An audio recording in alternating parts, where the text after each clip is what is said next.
Assalamualaikum warahmatullahi wabarakatuh. Halo semuanya, balik lagi di channel AF Studio. Di video kali ini saya akan memberikan tips bagaimana cara menghapus postingan threads. Tapi sebelum itu, buat teman-teman yang belum subscribe channel ini, jangan lupa subscribe terlebih dahulu serta bisa nyalakan lonceng notifikasinya agar teman-teman tidak ketinggalan tips-tips menarik dari channel ini tentunya ya. Kalau begitu langsung aja teman-teman, di sini kita bisa aja buka aplikasi threads di handphone kita. Kita klik aplikasi threads. Nah, setelah kita masuk ke aplikasi threads di handphone kita, di sini kita klik profil ya.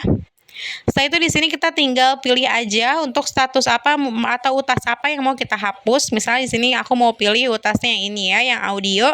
Kita klik titik 3. Setelah itu kita klik hapus ya untuk menghapus utas kita atau menghapus postingan di threads ya. Kita klik hapus ya. Seperti itu ya teman-teman, caranya di sini postingan sudah tidak tersedia ya. Semoga videonya bermanfaat. Jangan lupa like, komen, serta subscribe channel dan video ini. Sampai jumpa di video berikutnya. Wassalamualaikum warahmatullahi wabarakatuh.